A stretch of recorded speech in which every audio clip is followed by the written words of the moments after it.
আজ আমরা শিক্ষক শিক্ষিকাদের কোন রকম ভোগান্তি ছাড়াই অনলাইনে তাদের প্রাপ্য টাকা যার যার ব্যাংক অ্যাকাউন্টে পাঠিয়ে দিতে সক্ষম হয়েছে। তার জন্য আমি আল্লাহ রাব্বুল আলামিনের দরবারে হাজারো শুকরিয়া আদায় করছি।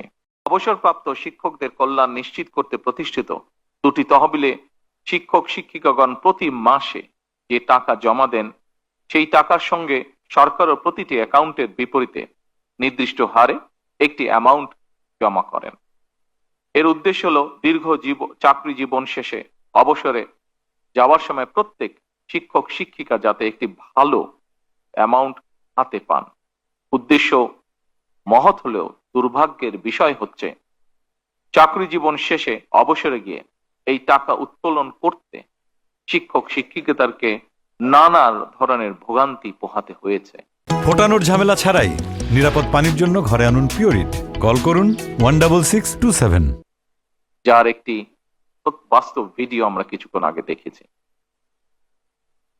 অত্যন্ত দুঃখজনক ভাবে বলতে হয়, এই টাকা উঠাতে গিয়ে, নিজেদের প্রাপ্য টাকা তুলতে গিয়ে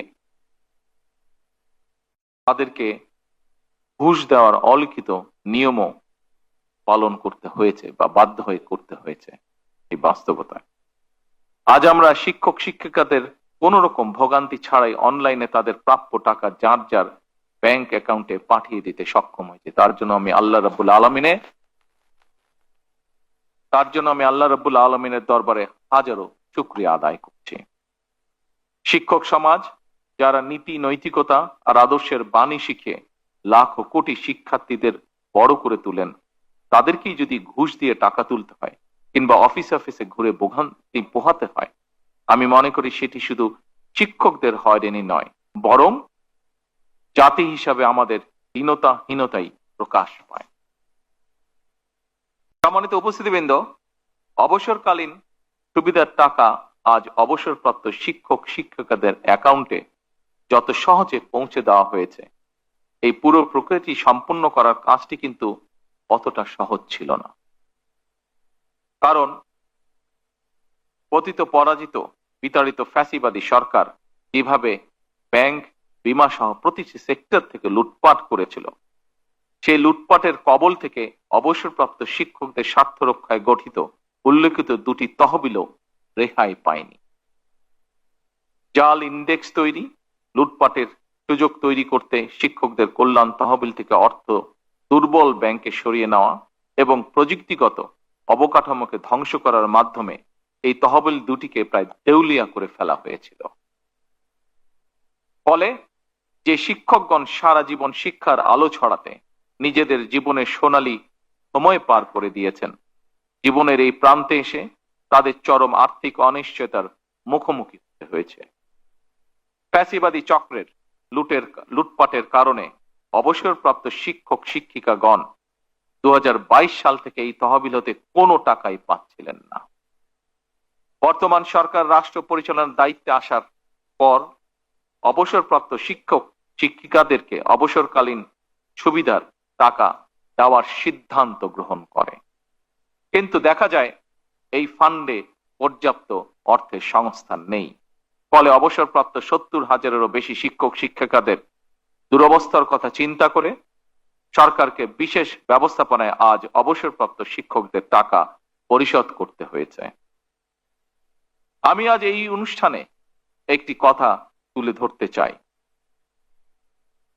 যতদিন আপনাদের নির্বাচিত বর্তমান সরকার রাষ্ট্র পরিচালনার দায়িত্বে থাকবে, ইনশাল্লাহ আমাদের সর্বোচ্চ প্রচেষ্টা থাকবে অবসরকালীন সুবিধার টাকা পেতে আপনাদেরকে আর অফিসে ঘুরতে হবে না।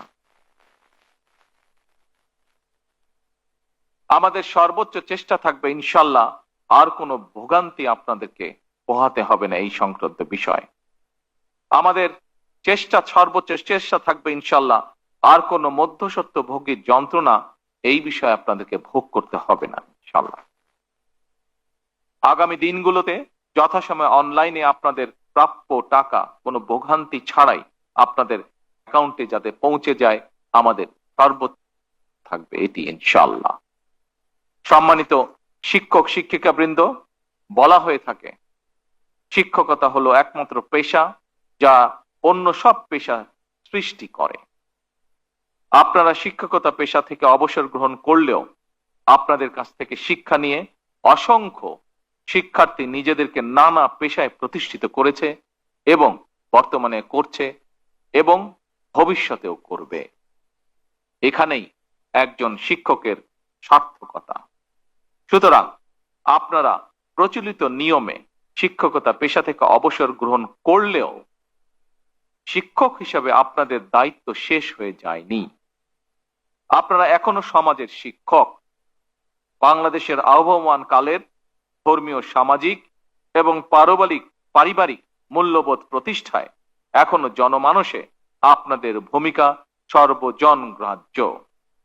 সুতরাং আপনারা জীবনের শেষ দিন পর্যন্ত আমাদের চলমান এই সমাজে আলোকবর্তিকা হিসেবে ভূমিকা রাখবেন ইনশাআল্লাহ।